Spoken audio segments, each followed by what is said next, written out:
Guardian Radio, your station for up-to-the-minute news and intelligent, interactive, and engaging conversations. 96.9 FM.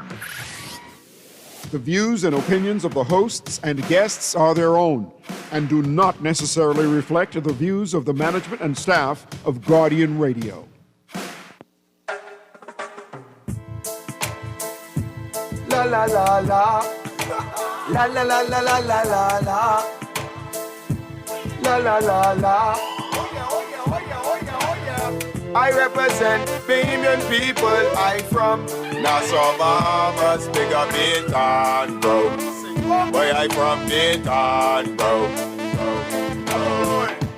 Right between West and Augusta, where them two roads meet, they call it Wilkinson Street. Manners and respect was like a sign blank check. It seems the ones that come in after quick to disrespect. You see, this life in the ghetto never easy. So many hungry days break till it grieve me. Way I doing the best I can, trying to turn my dollar to 100 grand. Good night, Bahamas, and welcome to another edition of Inside the Inner City that premieres every Friday, except holidays, from 6:30 to 8 p.m. on Guardian Radio 96.9 FM. Telephone numbers tonight are 323-6232, 325-4316, 325-4259. I am the host of the show, Inside the Inner City. Valentino Brown, a.k.a. Scrooge, or MP, or Governor, is my nickname. And it's just a pleasure to be a host on this wonderful station. I also love callers who call in, and they are actually my co-hosts, and they do a tremendous job, especially my boy Papa. Boy Papa, you're the good. Papa was exciting some type of conspiracy theory, but he does a very good job. To all other callers, you guys just make the show very interesting. And to all the listeners, I mean, it's quite amazing to see how many people listen to the show. It's amazing. People say they can't wait to Friday just to listen to the show, especially your input and my input, and we really knocked the nail on the head. So I'm very, very appreciative and very respectful for each and every one of you who listen and who call in, and that we always have a good conversation that doesn't end up with rowing or disrespecting one another. It always a good conversation that we have, and that's what we want to do on the Inside in the City. Despite we talk things that affect us on a daily basis, don't care how serious, we always try to explain it and have conversation that can help solve the problem, not escalate the problems even worse. And we try to all those in authorities and all those in authority as well, not to bash them. We speak about them if they do something wrong in that instant and trying to defend what is wrong in the country. And we as citizens know that what we see with our eyes and what we have gathered over the last 50 plus years in the country, that, it's not worth defending. And we want the truth, and we represent truth.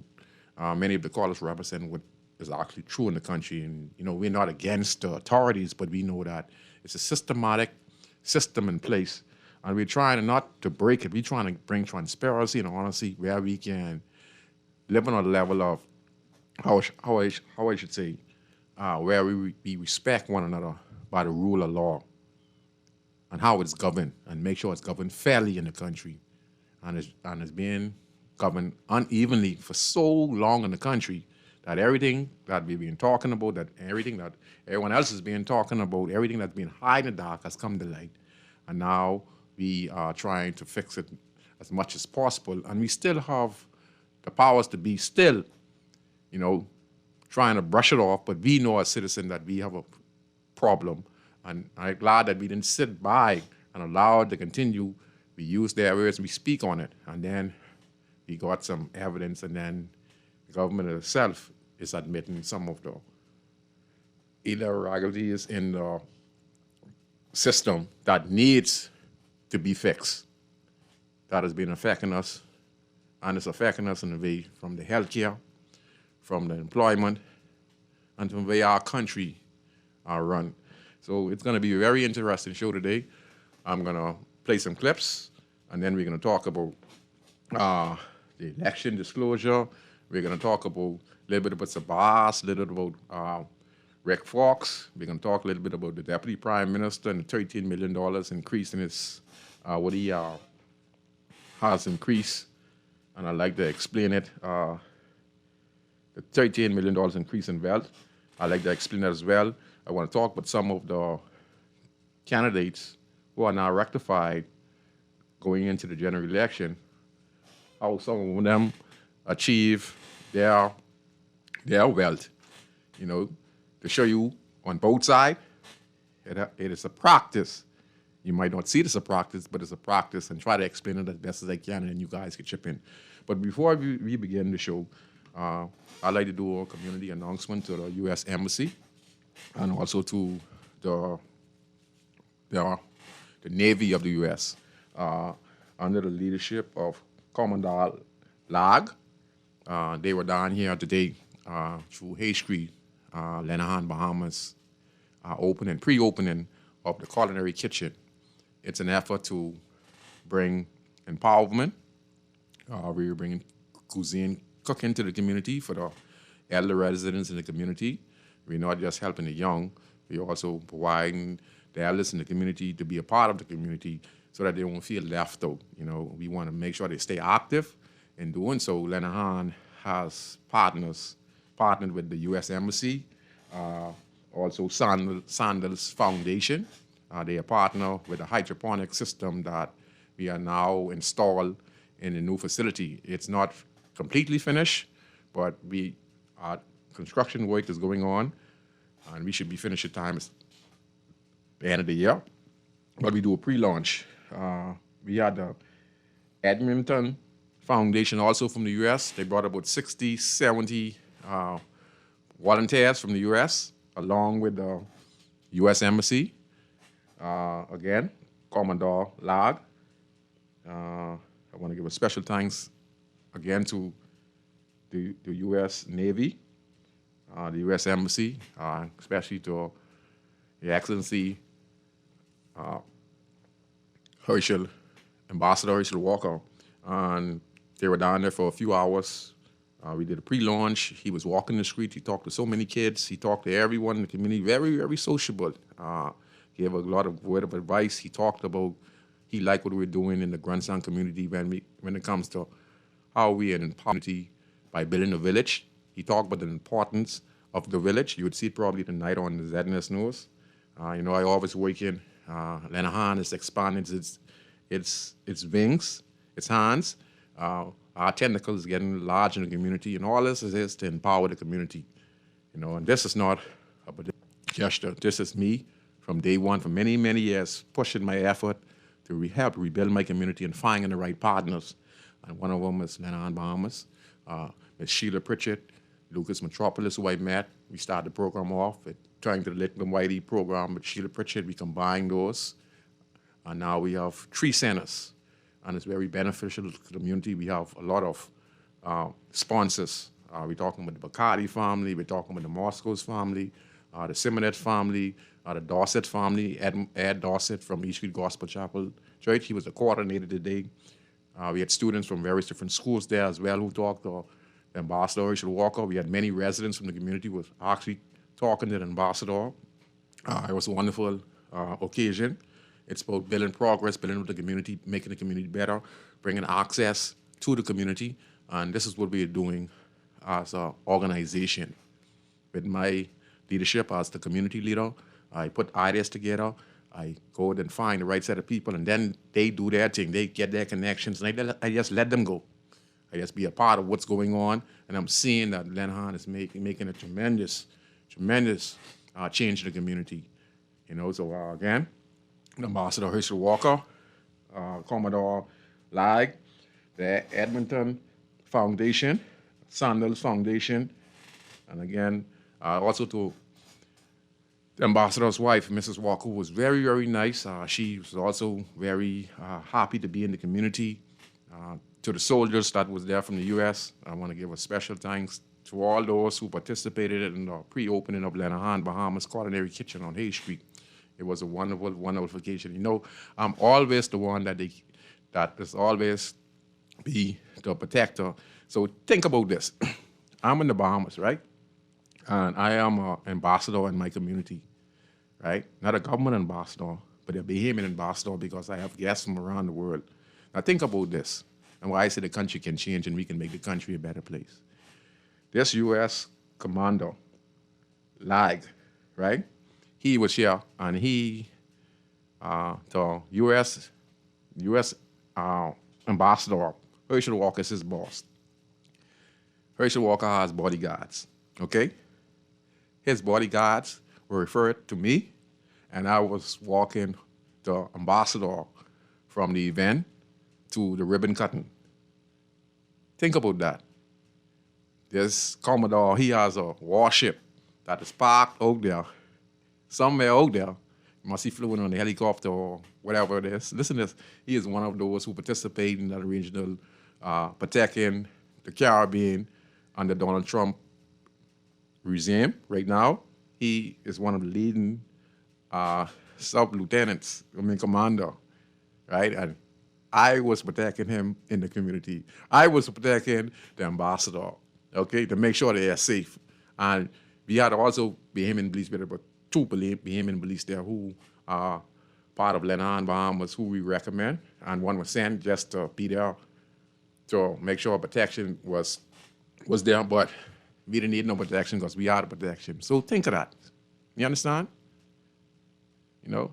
So I was escorting and sharing the ambassador where he needed to go, him and his wife. And I was leading a guy who has a military ship out there with bombs, okay, planes out there. And I'm here guiding him to my community, policing my community. Just a wonderful gesture to show that what you can do as a human if you put your mind to it and then you allow God to come in your life.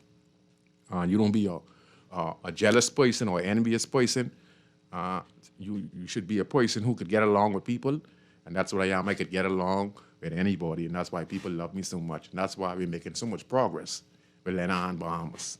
So I want to thank the U.S. Embassy, and again, the U.S. Navy, Sandals Foundation for sponsoring the hydroponic cooler. It's a big trailer. And the elderly people in the community will be going to the class learning culinary kitchen, cooking, Chinese cooking. They'll be learning there. And then we get the hydroponic system in place where we grow the vegetables to cook, you know, to deal with the chronically diseases in the country, try and slow it down by teaching them how to grow, teaching them how to cook healthy. So it's going to be wonderful for the community again, okay? So we can start the show. We can play the first clip. We can kick it off with this. Days after an employee of the Parliamentary Registration Department was arrested in connection with an alleged fraudulent voters' card scheme, Minister of National Security Wayne Munro says the government has reaffirmed its commitment to identifying and prosecuting those involved. The fact that you couldn't get a genuine voter's card shows that the system worked. The one thing you cannot do with a forged voter's card is vote. Because when you show up, they'll have the counterfoil in the box, and if you cannot find the counterfoil, you cannot vote. And so they may be using it to seek to get other documents, but the one thing you can't do with it is vote. The fact of document fraud is one that's been around for ages in every country. Munro says he finds the situation troubling. He adds that under the current government, authorities have identified individuals involved and continue to pursue others linked to fraudulent documents. What I find startling is that we are detecting it now, and it wasn't detected previously, when in fact it was happening previously. So it's almost like we've always had cocaine trafficking, but you didn't have big cocaine busts before 2021. And then afterwards you keep finding it.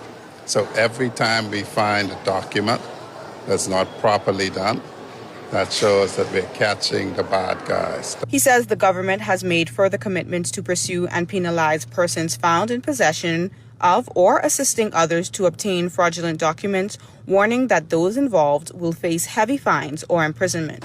We made a further commitment that we will enact legislation that anyone who is found guilty of document fraud will face upgraded penalties.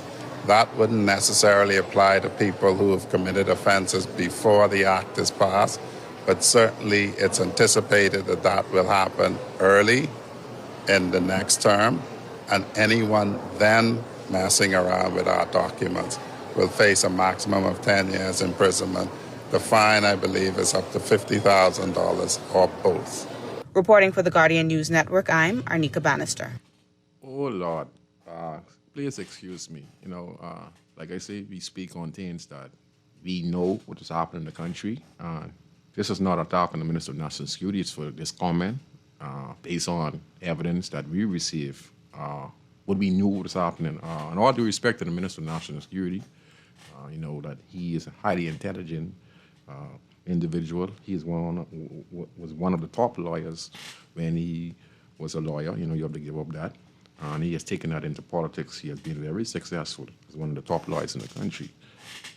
He basically hasn't not really lost a case. That should show you what type of lawyer he is. He rarely loses cases and stuff like that. My auntie was recently talking to me. She told me that, that he is my family. She also mentioned that even the Gomez is our family. She even said that Michael Pintard is our family. My auntie, because I'm a Brand, and I'm also a Brennan. And she told us about our family lineage. She said, that Mr. Monroe is our family because my grandmother was a Monroe. My grandmother, mom was a Monroe. So, yeah. She was telling me all who was our family and stuff like that when she watched the news and stuff like that. So it's crazy. But anyway, the point I'm trying to make is this. That it's going to the election and not to jeopardize the candidates who are trying to seek re-election or those who are trying to become the next government of the Commonwealth of the Bahamas. They're done nominated. They're getting ready to go to the polls on May 12th. I would say this to the Minister of National Security. A few months ago, we had the leader of the opposition, Michael Pintard, made allegations that there was someone by the airport without something to do with fraudulent documents. He made a statement, and he was scrutinized. And like I say, this is not nobody point for the F&M. This is how we tell the truth. If someone speak it, whether it's the F&M, the PLP, if they speak it, a coalition, if they speak it, and it's the truth, then it was brought to the public, and we heard what one individual say, and then we heard what the next individual say. We put two and two together, all right? So the opposition leader was attacked, They said that was ludicrous,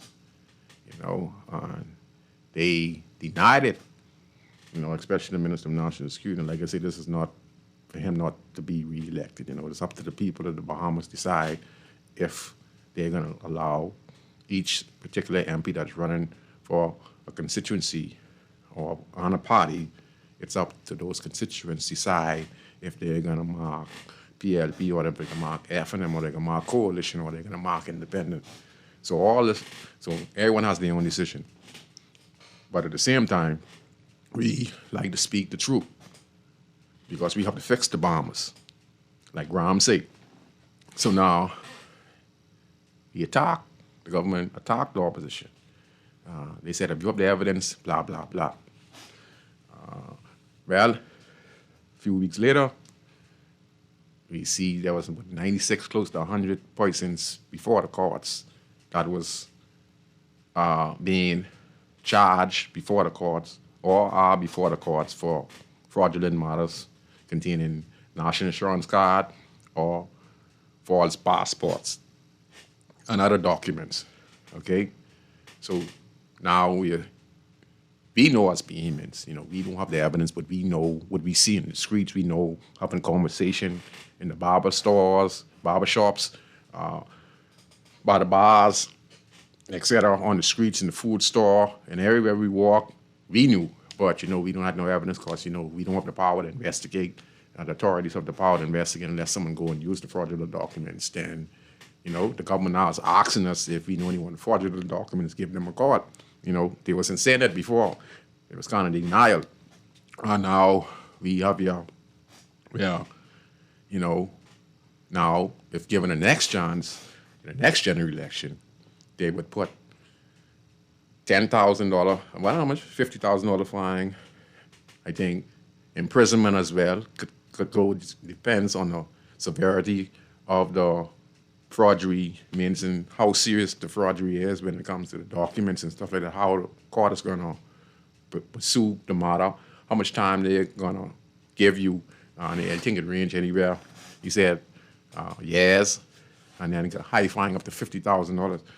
And he explained that, these documents can be used, but to get other documents. But when it comes to getting register or to go to vote, if a certain mechanism is on it, they will detect it and that person be arrested. That's what we're seeing now. And he is stating that, this been going on from the previous administration. Yes, it was going on in the previous administration. Y'all inherited. And there are some irregularities in y'all government where individuals in the immigration department, in the National Insurance Department, and could be files up to the Foreign Affairs Department that deals with passport and etc. A lot of people could be involved, not just one individual, because if you get in some sign here, it goes high up. It's a monopoly of people who are involved. Many will not be investigated because they stopped the investigation right here. Then we saw a lady went to National Insurance. She presented her voters card, trying to get a National Insurance card. But we all know that you need to get a National Insurance card before you could get a voters card. So that was brought to the attention of the person interviewing the particular young lady. She was questioned, arrested, and then she was further questioned at the station. And then she gave a name to a particular individual who works in the Parliamentary Registry Department. Okay? So now you're seeing the connection. So he is arrested. Don't you think he has somebody who he's connected to and somebody else is connected to? So now we find out that this was going on in the country. Now the government response is that if you get on next opportunity, they would make stiffer penalties. Thanks. But we didn't have a problem. So these are things what we as Bahamian citizen, besides being a member of the PLP and being a member of the Free National Movement, there are people in the country who are like me, who are just looking for what's right in the country, and that's what we will vote on. That's why we have close to like 206,000 or 207,000 persons voted, registered to vote in the upcoming general election. And anyone could ask you this. Yeah, we see the crowd. I'm not saying that the PLP cannot win the next general election. Like I said, I'm not saying they cannot win the next general election. I'm just saying based on his immigration policy, and now the government was denying we had an immigration problem, or denying we having problems with the passport, denying we having problems with the National Insurance card. But every week there was someone who was getting locked up and charged before the court for fraudulent document. So that means that it had to be widespread for these things to keep on popping up when the government and the minister was defending it. And, he is in defense because, that's the government, and the government can do no wrong. As always, the government is right. Whether the Free National Movement come in, they would do the same thing. That's just a part of governance where they'll never admit when they're wrong. And if they're wrong, they try to let it die and then try to correct it by saying, give us a next chance, and we would give stiffer penalties, stiffer fine, jail sentence for those persons who are dealing fraudulently in any government department. So it's widespread. Now we have the Minister of National Security who's united voice now. It's happening now. They say this is the solution they're going to come up with. you know.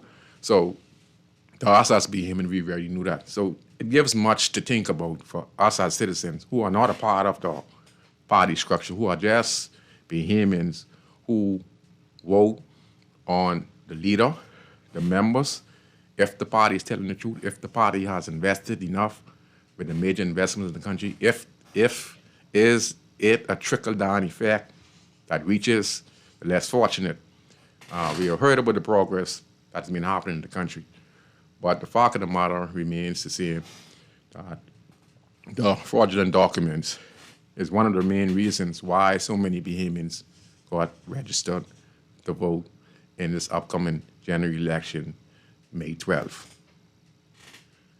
Okay, so it's not an attack on the minister, but again, the minister is government, and he is never going to admit when government is wrong. We, the citizen, is to admit when the government is wrong, because we speak about it in the airwaves, we talk about it in the newspaper. Media personnel and reporters are asked a hard question, and then it is brushed off, you know. So it's a very serious thing that's happening in the country. The opposition, in stance, they are saying that if they're elected, and they stand a chance, a very good chance of winning the next general election, despite what's going on. But, you know, right now, with the atmosphere in the country, and many people are undecided on who they're going to vote for, maybe what happens now on May 12th will decide who and what political party is going to come on top in a general election. Is it going to be a landslide, or is it going to be a close election where we get some members of the Free National Movement in 7, 8, 9 seats, or we get the PLP with 30-something seats, or the Free National Movement with a landslide and the PLP get 7 or 8 or 9 seats or 4 seats. I don't know. It could be vice versa, or the Coalition of Independents come up and be the spoiler and get a few seats, and then, you know, what is going to be? This is very interesting, you know. This is very interesting. So the Free National Movement themselves, they pledge that if they get elected as the next government of the Bahamas, they would give pregnant moms $200. They would build 5,000 homes for residents in the Commonwealth of the Bahamas because of the growing population, graduates coming to school, close to 5,000 graduates coming to school every year, and they themselves need to start their family and need opportunities. So they're offering, they're saying, also saying that if they are elected, if you're not, if you come here illegally, you will not be allowed to get citizenship. I guess they give you temporary permit and something like that. Keep you there with that document, and then gradually, you know, if you be a good citizen, you pay your taxes, you do it the right way, and you keep on applying under the restrictions of the immigration department, you could go from there to probably getting a permanent residency, you know, to make sure that you have status in the country. But again, you will not probably get the citizenship that requires you to be a Bahamian citizen. So I guess that's what they're suggesting. So it's going to be very, very close coalition of independents led by Lincoln Bain, and the people saying, you know, that he is too arrogant as a leader. He makes some good points, but then sometimes, you know, they pledge, the Coalition of Independents pledge that they give, how much? $100,000 an acre land, hard on immigration, et cetera, get the natural resources and give it to the Bahamian people, you know. So very interesting, but most people are really concerned about the immigration, corruption that's going on in our country. Are we going to play the next flick, please? We would be delighted to support in the role of international election observer as the government and the Parliamentary Commission deems appropriate. We participate in international observation missions all around the world in support of principles of transparency, accountability, and we would be delighted to participate in that impartial, neutral manner here in the Bahamas too. We value our relationship with the Bahamas as a member of the Commonwealth very highly, and we look forward to coordinating with other Commonwealth countries that may be coming in to observe. We would be... The opposition has requested that they want observers to come in the country to watch this general election because they're saying, they feel that, a lot of fraud documents being going on, and they feel that the government, has the resources, and they feel that they has an edge, so they're requesting international assistance, and that's from Britain. I think they'd be down here watching the election. I'd also like to state that in our courts as well, persons were telling me that there were FBI agents in many of the serious cases facing the country where senior officers were arrested here in the country. I heard that they are saying that agents from these departments were sitting down in court to make sure that the court proceeding went smoothly and that the law itself is being applied to where it needs to be applied, because they want to make sure that the person who commit these offenses, even though they are high-ranking officials in the country, meaning that they are senior police officers, that, many were untouchable, and that they will not be protected, like many being said that, it wasn't for the U.S. that many of these senior officers themselves would not be in before the courts today. And that's one of the reasons we are seeing some people are saying agents are in the court to make sure that the law applies to those who break it. And there were talks in the newspaper recently about the Pike Company and why it left the Bahamas, or what happened, and read the newspaper. I see it here somewhere. Pike deal mired in confusion. No clear explanation for Pike exit from Bahamas Grid Company management. For me, this is what I'm going to give my 2 cents. I don't have to be right.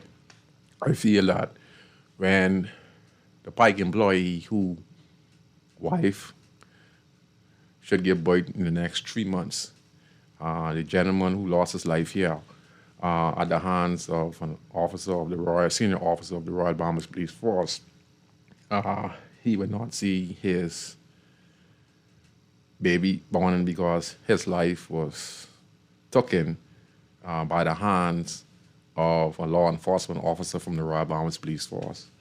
We don't know if it's justifiable.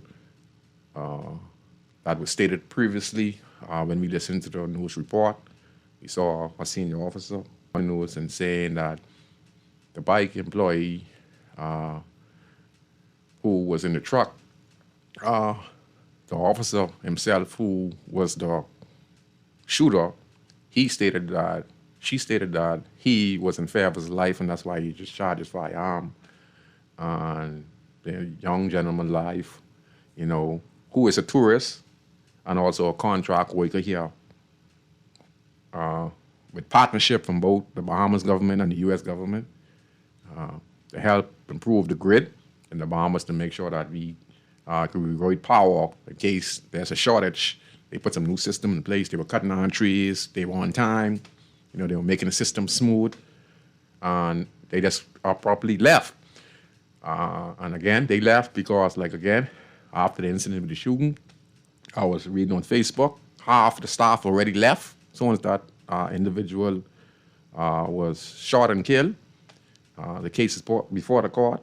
The officer is in prison. I think he's looking to get bail. I don't know when he's going to get bail. His co-workers in the company, half of the team left. because what was said, and they felt, they read the newspaper, and that's why our government has failed to address it as well. We are saying why Pike, Deal, Merritt, and confusion is only one reason they left the country. Is they left because they're in solidarity of the fact that one of their friends, a father to be, looking to go back home will not be going home. They share a great relationship on the work site. They're happy to be here in the Bahamas. And the strange part about it, we talk about the criminals on the street. But here's an international incident involving one of our senior officers who is accused of taking the life of a Pike worker who was on a contract here in the Bahamas. And he also was a guest here. And that is international news. Not like we are talking about it like that. The damage has been done, and reflect the Royal Bahamas Police Force, and the government of the country. And Pike, they are a sophisticated company. They have cameras all about in their vehicles. They're to the back, to the front, to the inside. You can't smoke in these vehicles. You can't drink in these vehicles. That means you can't drink no rum in these vehicles because they're recording. The company don't want to be held as a liability. They want to make sure that whoever's driving the truck and working the truck, that they're sober and fit, and they always on guard. That means, excuse me, they always know their surroundings when they're reversing and stuff like that. So they have the latest technology inside their vehicle. And when they saw the footage, and I think that led to the senior officer being charged, and these individuals who living here and they read the newspaper, and at the same time they heard about the police involved shooting. Some are justifiable, some are unjustifiable, and this is given, and then this happened to them. And then they saw the footage, and they left the country. Now what are we gonna do? That's the international model. That's the international embarrassment. Not on me and you, but the Royal Bahamas Police Force. But you're not seeing that in the newspaper. But that's an officer took the life of a company, and this company, they must have gave back the money. You understand? And they left because one for all and all for one, and that's how they did it. And that's the reason I think Pike left the Bahamas. So it's not the fact that some contract disputing. No, it's the fact that a life was taken and they feel it was unjustifiable and that something needs to be done, and they don't want to leave their employees at risk because they might be thinking these officers would come after them as well based on this incident. So it's like, real talk. You don't think that's true, people?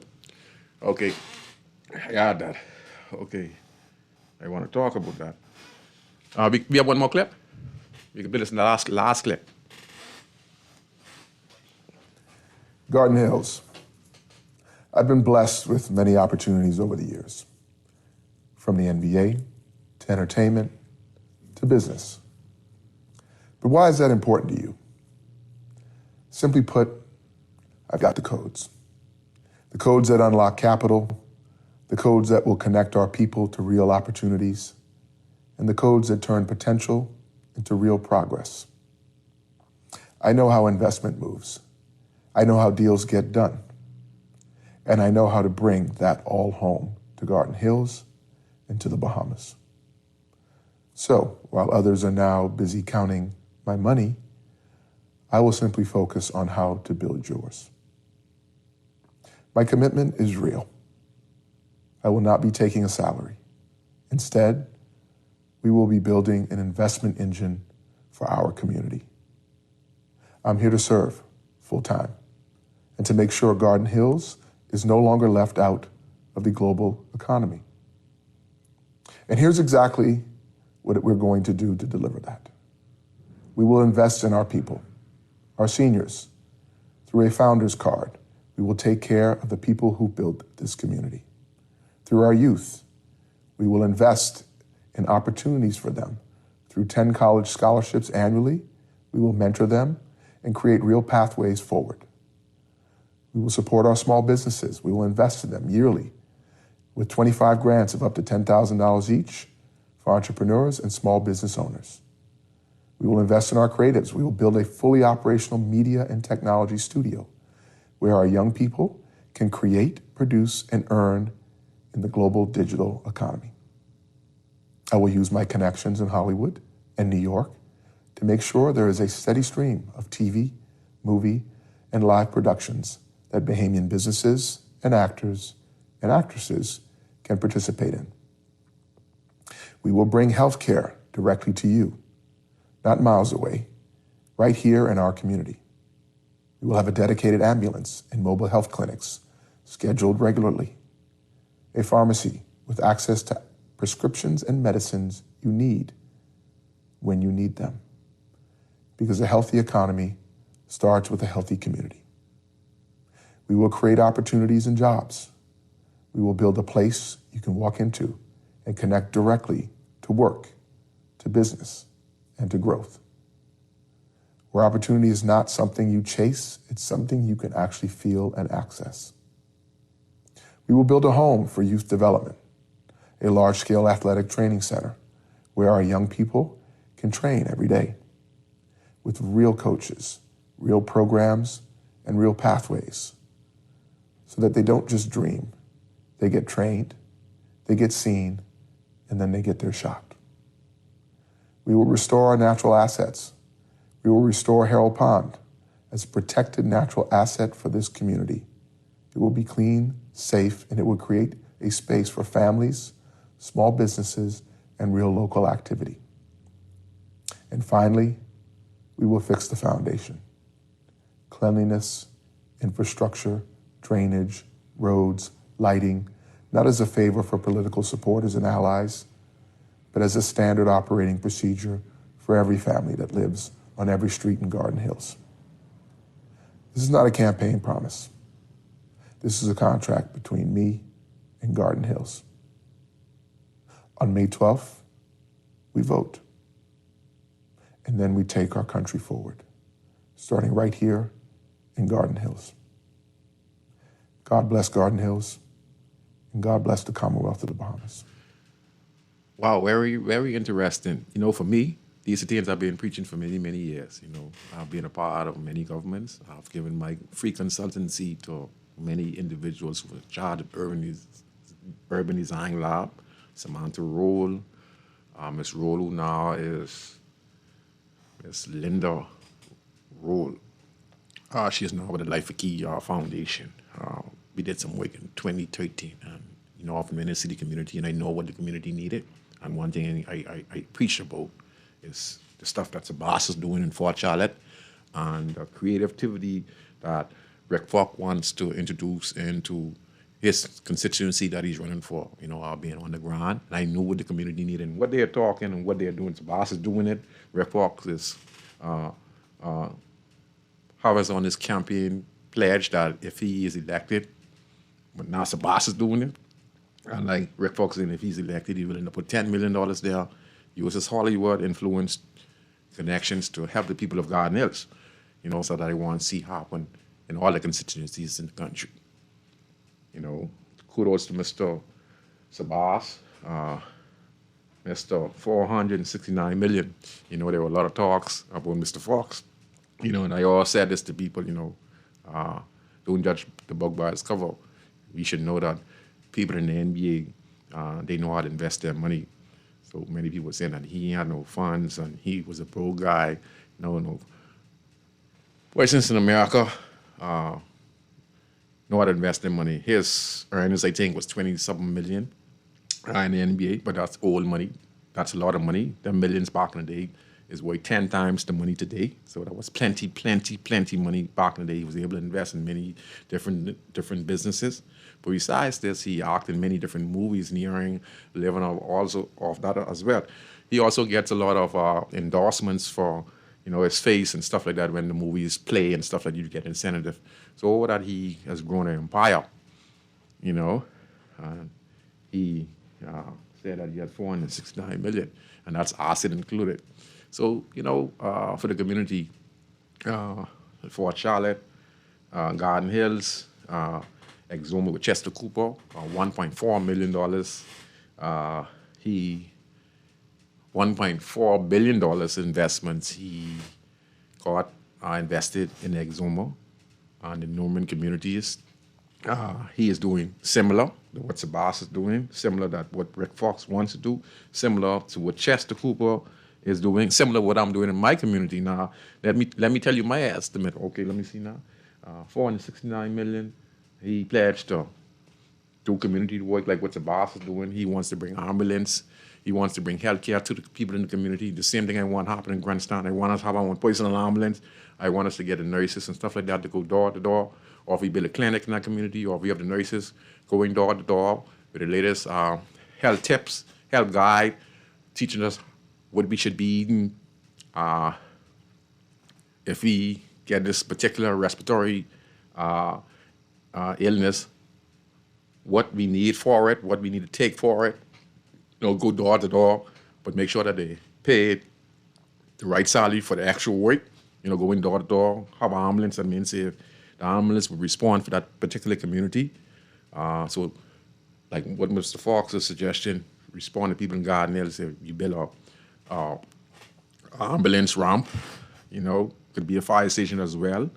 Deals with those people in the resident to get the response time. Life is the response time, and I guess that if you have a particular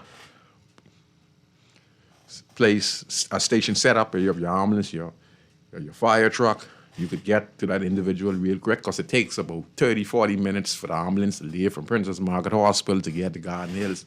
So the time frame would be short. It would only take about a few minutes for the ambulance to go and dispatch anywhere in Garden Hills, etc., get the victim, and then take the victim to the hospital. So you kill the response time, because response time is everything when it comes to saving life. The quicker you could get them to the hospital, is the quicker the doctors and nurses can see what the problem is and be able to assist and hopefully fix the problem. But things like that are being preaching, and we basically need that in all communities.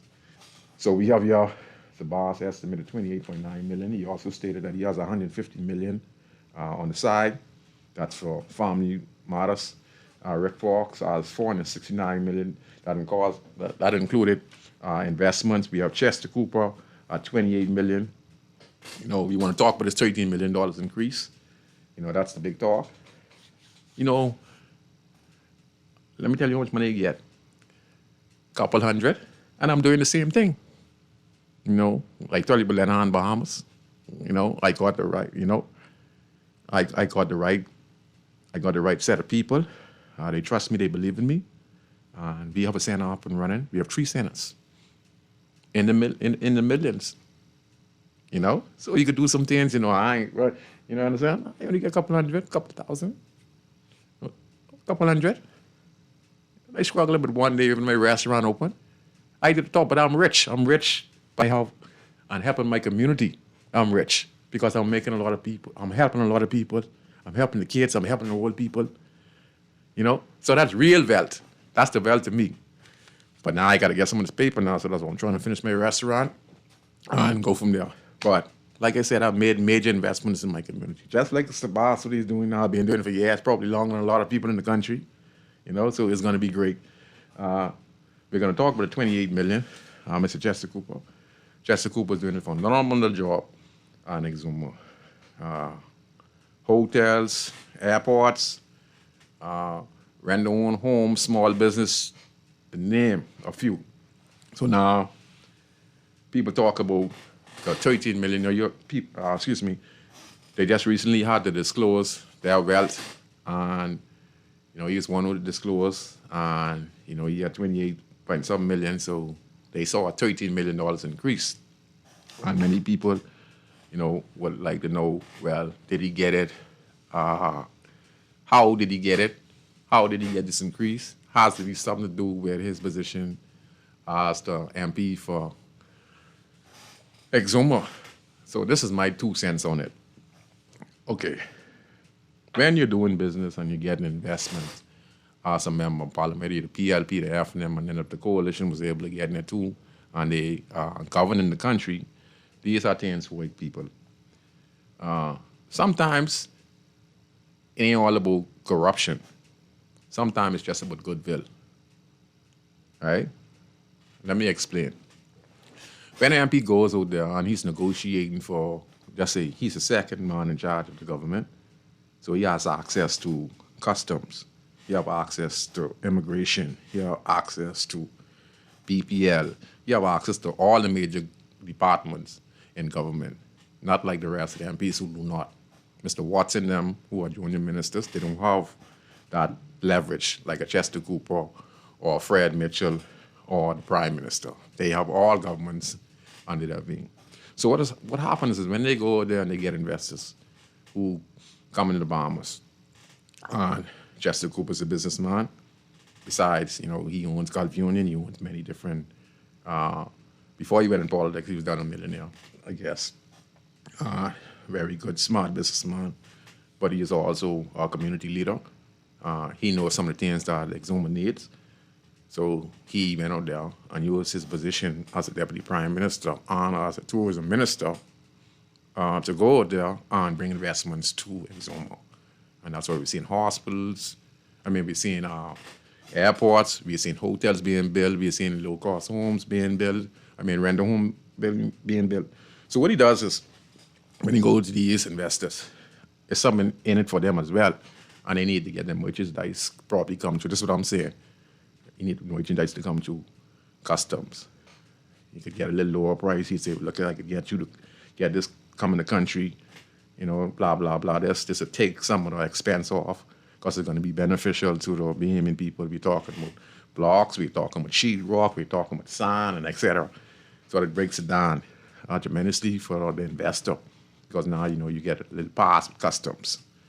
You could call it corruption, but it's a goodwill, whether you call it corruption or not. There's some of our MPs who come and they would do the same thing as well. So just say a deal is finalized. So what some of the investors would do from other countries, just what they do, they would normally go and give you a little blessing.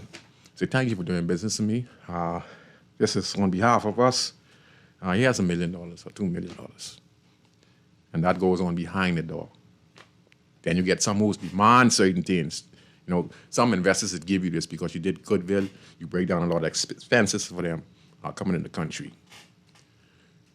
Then you have some MPs who use their position of power to extort investors. And we saw that a few years back when a certain member of parliament of a particular party, he tried to use his position as a minister to extort a particular company. And they refused, and they exposed it. I was asking for $1 million. So that's how some of these MPs get their riches, in this case at Chester Cooper. Then you see some people, like I say, other MPs, they give people specific, like easier way to get to government agencies, and then they get their cut. You understand? So in Chester Cooper case, that's probably where he get $13 million from, all increase from his businesses, but should not be put on his account because as a politician, you can't be doing no business. So I don't know, And then you look at Travis Robertson. Let me give you a prime example. See, I'm a fair guy. I ain't gonna just talk about the BLP and not talk about the F&M. Travis Robertson, when he first came in the community, I supported him. I still do. Just not in Fort Charlotte. Support him as a community leader. I'm not supporting him as a political party. I'm supporting his ideal of being a member of parliament to help to help change the condition in the inner city community. And as a community leader who has been doing it for many years, I'll never stop a next young man for doing something that I feel or that I think his intentions are pure. Okay, so when he came in as an independent candidate, and then he came around with me, and I assisted them, me and Graham Rutherford assisted them, helping them, give packages that Graham was bringing by my place, and we was helping Travis Robertson share it in the community, and also inviting them down by the events we were having in the grandstand community. Okay, if you watch, when he declared how much funds he had in the bank, it was nothing more than a few $100s, and then he got picked up by the Free National Movement. And when he got picked from the Free National Movement, he was able to get an engine, because I was independent. If you're in Dr. Hubert Minutes who get millions, to run your own campaign, and also to do some things for your community, that's a difference. Independent candidates can make a big, big change in their community. But the Travis Robertson, he needed an engine. Even if I was to go in politics, I'd have to decide I need an engine. Even though I don't like the party structure, I know I need an engine. An engine means you need personnel, you need people on the ground who's going to support you, walk with you, be on the phone, talking to residents and stuff like that. That's going to be very hard for you. So Travis ended up with the Free National Movement. They coaxed him in. He went to the election date. He was successful based on the fact that the people were fed up with Mr. Christie when he stuck up his middle finger, told us you could go to God, but then you come back to me and all that stuff. At that particular time, the government of the Commonwealth of the Bahamas had investments in the billions, just like how investments now in the billions here in the Commonwealth of the Bahamas, in the Exuma, and here in the Bahamas. It was just like that. And through those insults, the Bahamian people decided that was enough, and they voted the rest of the party. And the FNM won landslide with the leadership of Dr. Hubert Minnis. But like I said, these people don't understand he didn't win the election off his own. The election was won because people were fed up with Mr. Christie and the way how he talked to the Bahamian people at that particular time. So we took it to the poll. They expected me to talk about God. And then, like I said, you could have put a dog, you could have put a cat, you could have put a donkey on the lamppost at that particular time. As long as it was in yellow, you could have won the elections. That's how Travis Robertson was able to win being in grandstand, as well as former Prime Minister Perry Christie and Deputy Prime Minister, I think the Minister of National Security, the late great Dr. Bernard Norris, they lost their seat. Mr. Christie lost his seat by, I think, with 7 or 8 votes. He had to do a recount, then he admitted, and they lost the election. Okay? 1 second.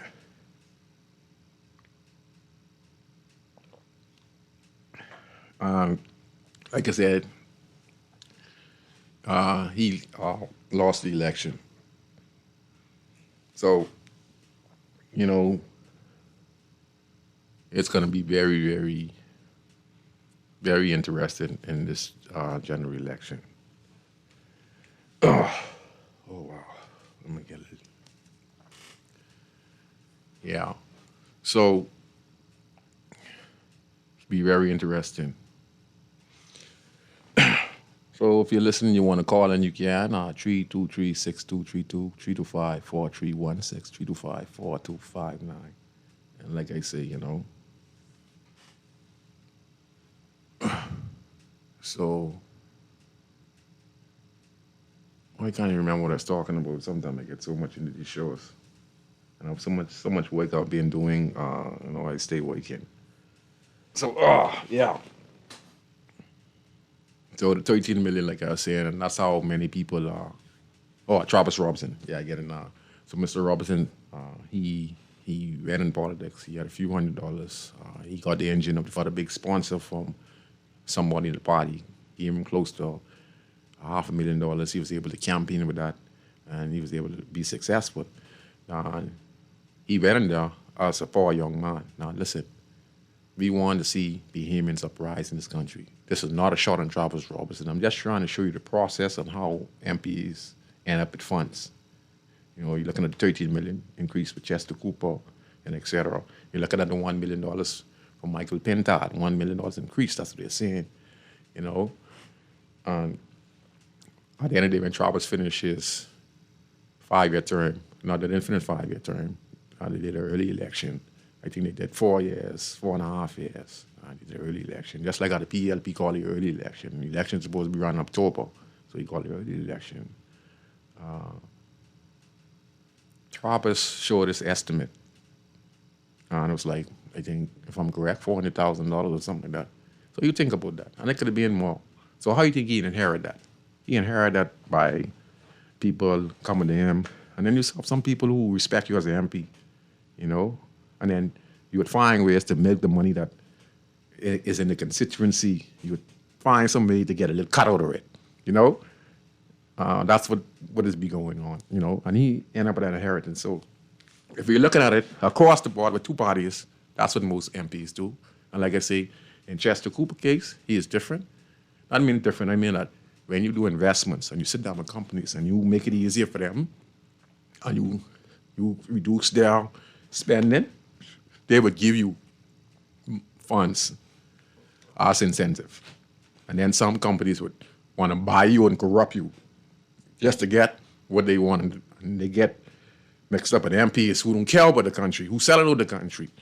You know, in some cases we see like all of the, we have 700 and 700 keys. Many of the keys got sold out. When we look on real estate websites around the country, we are seeing Scottie Pippen or Michael Jordan or Maria Carey own a key. But we as Bahamian people, we never heard about it. You know, we never heard about it. It wasn't on the news, it wasn't nowhere. But who made the deal? It has to be the MP who's in charge of that community. He is the one who would bargain with the real estate agents and stuff like that. They have a close connection. Okay, so we're gonna take this call.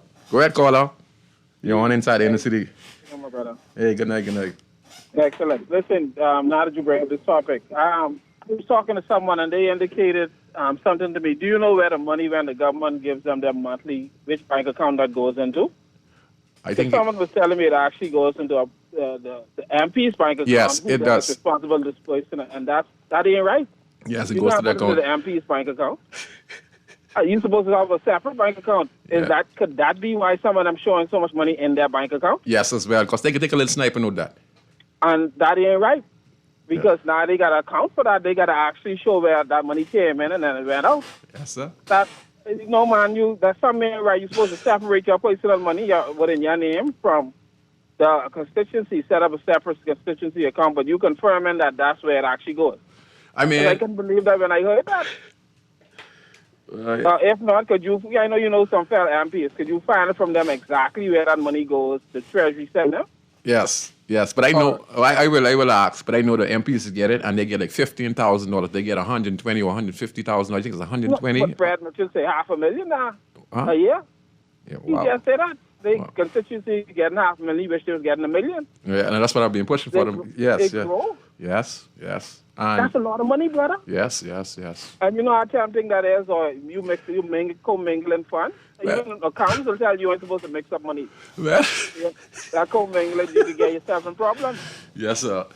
All right, thank you, bro. Yes, sir. I'm glad a lot of people are listening because I'm telling you this how things work, you know.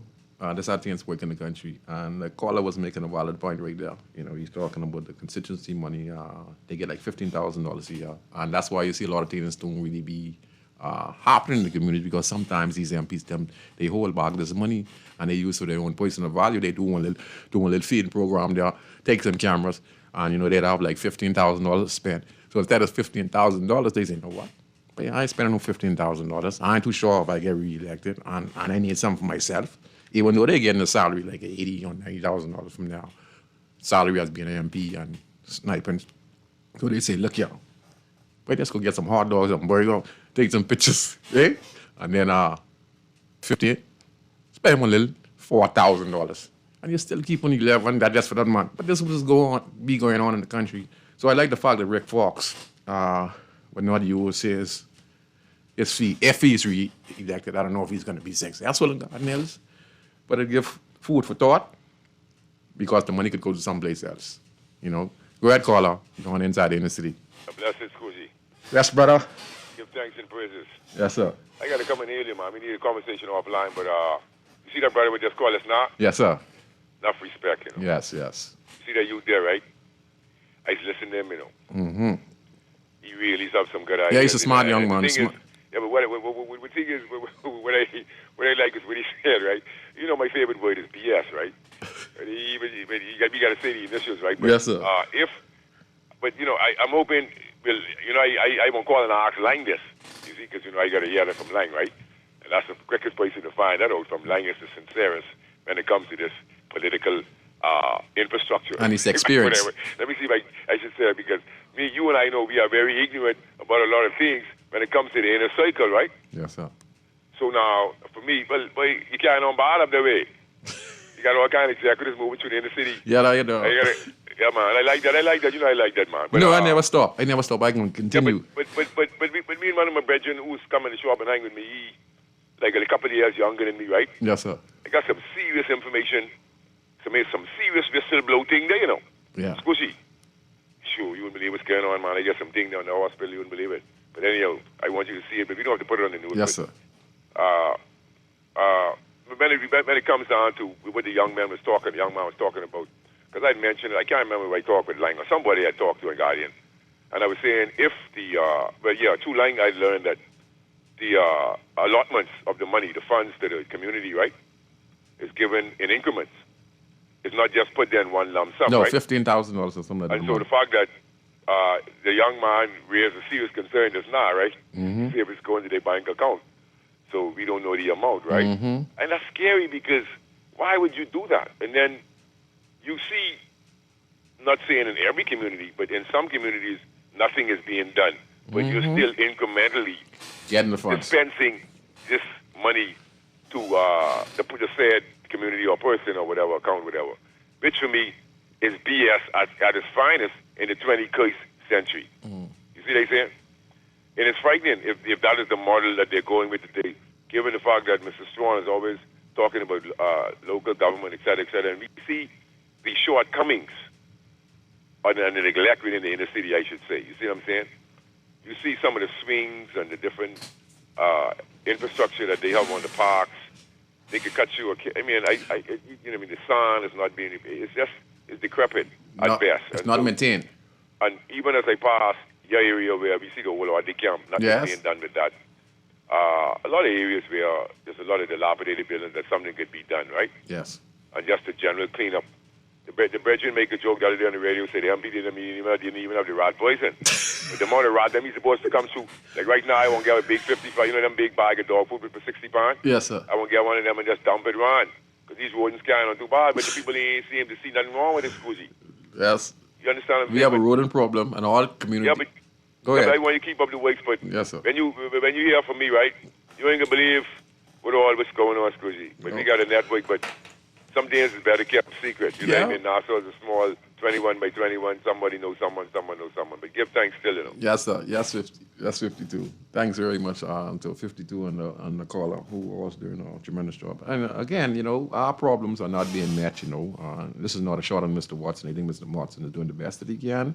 I think he stands a chance of getting reelected. It's going to be tight with Jay. We have the coalition, my cousin Jamal Bain, at least two of my students, Jay Phillip Bain, and then Jamal Bain was my cousin.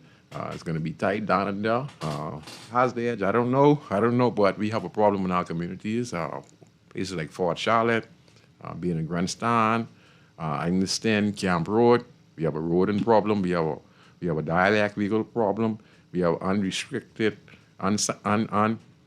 unusable homes in the city community that could be turned into low-cost home, that could be turned into some beautiful apartment buildings, that could be turned into low-cost homes, rent those apartments. Some of these apartments have like 2-story, empty. They could be refurnished and then rent own to some Bahamian at-risk family, someone who's disabled. As a family member who's disabled, these places can be made available. Persons who need to run away from their spouse, who is abusing them, whether it's a man or a woman. There are places like this available for them. We have all of the houses here in the country. We just need to go to area by area, section by section, each MP, and they're working coordinated together to deal with the rat problem, because the rat problem is a very serious problem. Those rats started coming in from Bay Street, and they came on the ships that brought fruits and vegetables here, and the slave ships that came to the Bahamas, and they came on the boat, and the rats crawled down on the ropes of these merchant ships that came to the Bahamas, and these rats spread from Bay Street to all the way out Life Key. You seen these rats all over. You imagine that now they're all over the country. So we get millions of rats here that do millions of dollars of damage every year. But the most importantly, the sickness that they spread. So we need a rat sanitizing company, and if we could get in each area some young, smart young man who decides to open their pest company that knows how to catch rat and dispose of them, could get a team, sign a contract with the government. One could be in Fort Charlotte, one could be in being Randstand, because you're going to be year-round because you have millions of rat, and a lot of people, residents, are going to be calling you and telling you they have a rat infestation problem here and there. So you need that particular team for that community and coordinate. You need one in Angleton. So Glennis Hannah Martin need a team of rat exterminators. Watson, if they are really elected, or the Free National Movement coming, or the coalition coming, anyone who comes as a new member of parliament for this constituency, they have to have a contingency plan to deal with the rat population in their country. Because it's a big health risk, and a lot of people, TVs, fridge, are getting damaged, and then these rats, again, they stool in the food because the houses are not properly with the right windows, the doors. A lot of people, houses are run down, so the rat, and sanitary, you even deal with sanitary and roaches and stuff like that, because we have people living with sanitary, living with roaches, They see this on a regular basis in their houses. That's how people living in the inner city community of Camp Road, Angleton, and stuff like that. So we need to deal with these rats. So we need a team of rat catchers and rat disposers in the country. That could be big business, You can imagine working in one area for like a whole 5 years, because it's going to be a problem you're going to be barking for. Then you could eradicate the rat population at the same time. And they could also identify at-risk properties that are harboring these rats. So when you go, the rat catchers go, and they see a particular yard where they're breeding, they could work directly with the minister and the Minister of Environment to deal with the situation. So yes, we need rat catchers in the country. So I want to encourage persons out there who want an idea. We need some rat catchers in the country. Train yourself and get a team, get your truck, know how to dispose of them when you catch them, humanely, and apply yourself to the government. Start a small business dealing with catching rats and extermination. You can make plenty of money right now dealing with rats in the country. I want to encourage young guys out there, even females, put together one company and go apply to be a rat catcher in the Pacific community, because you're going to have plenty of calls. You're going to have hundreds of calls on a regular basis as long as you advertise and your equipment is right and you're doing the job right, you're sociable, you're going to make a big change. Okay. Someone said the government should give each extermination company a contract to control a Pacific area. And I agree. But also, let a lot of persons out there in the community who would like to start a small business could subcontract, with the extermination companies in the country. They could train these individuals. Because, even with these companies, it's still a serious rat problem, so we need partners. You understand? So they'd be like a subcontractor working with the extermination company to deal with the rat problem in our community. Yes, we have a serious rat problem in our community. Yes. Whew. So, yeah. So, $13 million with Chester Cooper, that's basically how you get it. You understand? I know people. I've sit down with Sir Linden, I've sit down with Perry Christie, and then I use my own interpretation of what goes on in the government, because I've been there, I've talked to people, then I use my own intervention. That's how you get the $13 million increase.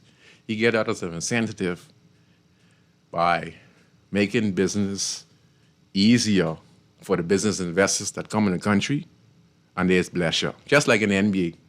Okay, if you look at the contract with LeBron, if LeBron makes the playoff, he gets like probably $800,000.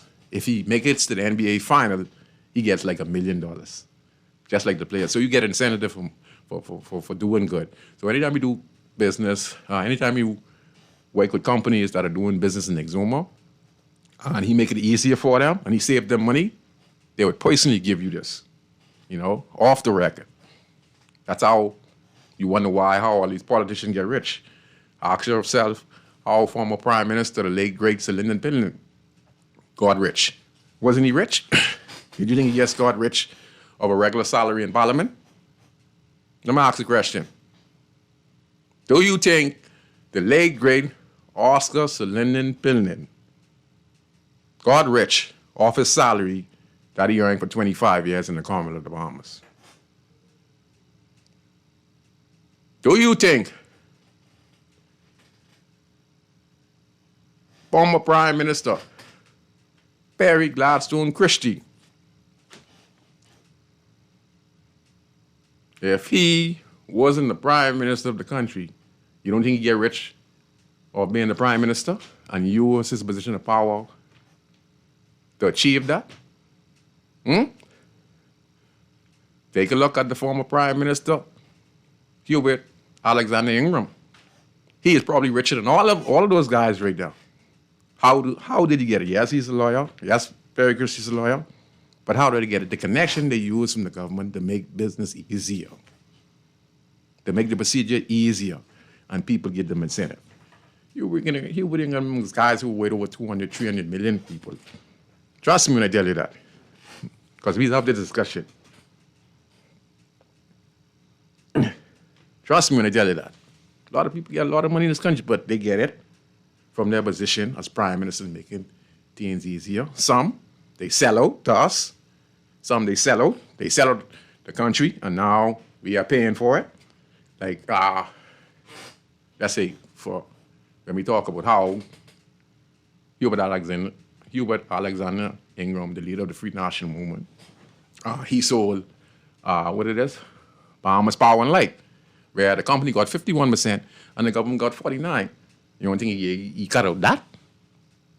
You don't think when we had a referendum on the gaming situation in the country with Sabas, Adrian Fox, and all those guys who were trying to legalize gambling in the country, we heard Mr. Christie come to the BME people, and he said, the BME people got to make this decision.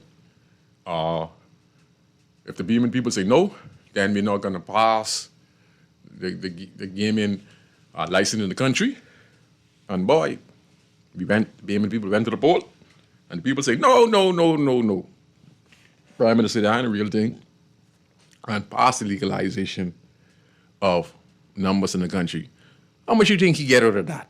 You think he ain't getting none of that? You think he rejected? He put a whole general election where he said to the BME people that if you go to the polls and you vote in this referendum and you said, no, I'm going to respect your wishes.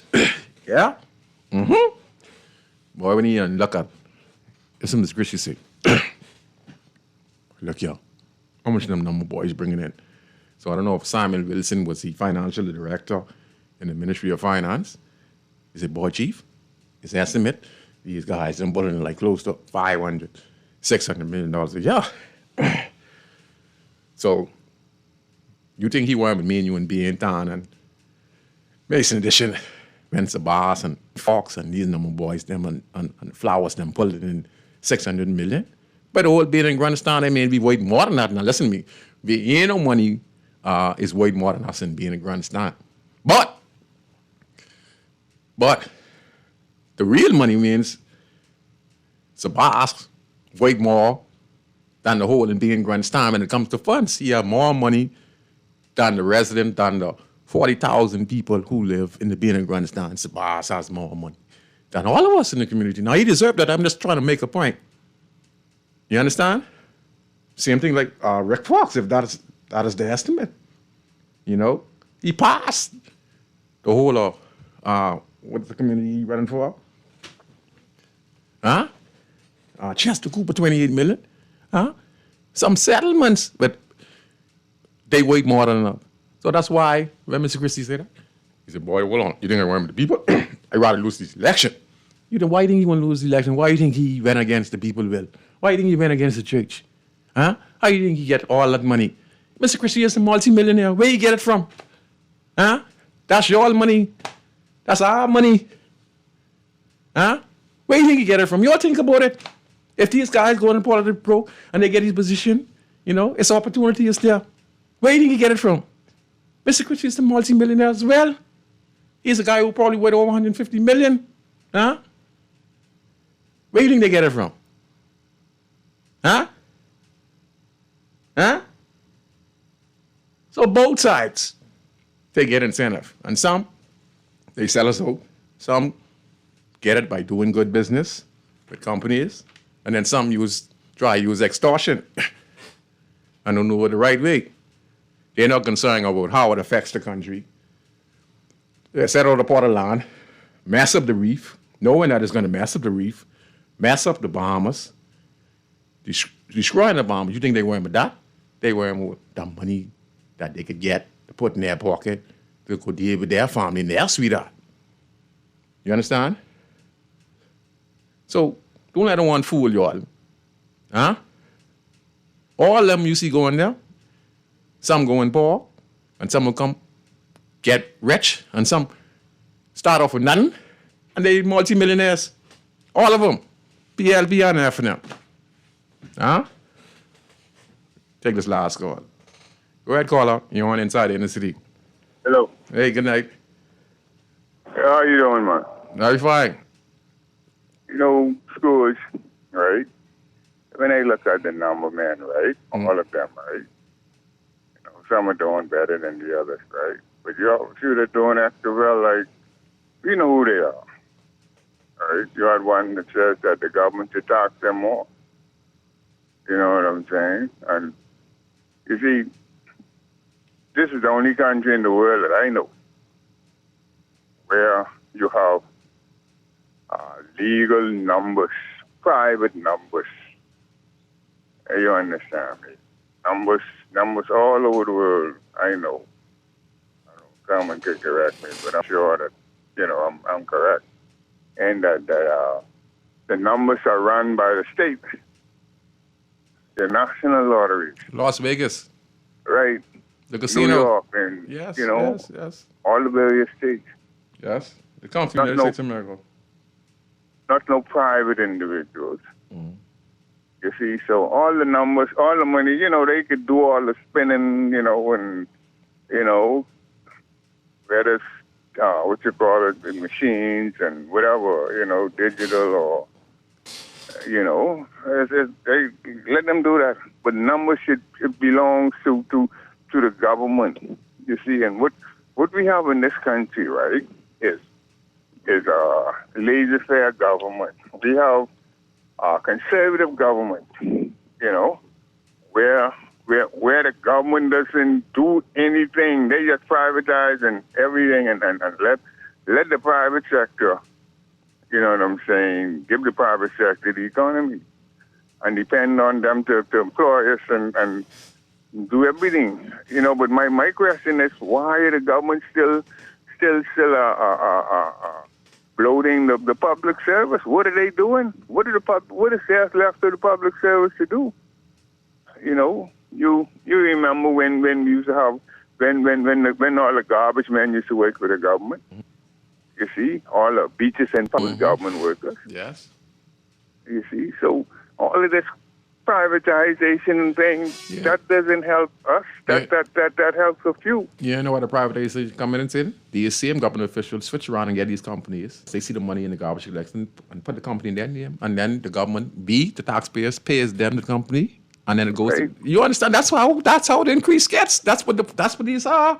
Renting an apartment, renting buildings and stuff like that. You're the government. Why are you renting buildings? If you're the government, you're supposed to build buildings, so you don't have to be renting. I don't understand. And we're giving out millions and millions and millions, but we could build our buildings. We have old buildings that can be refurnished, reinsured, and keep it maintained. We won't have this problem with renting buildings. So all that's a part of double dipping and getting the money in the politicians' hand or the treasury. I have a different respect for rich folks.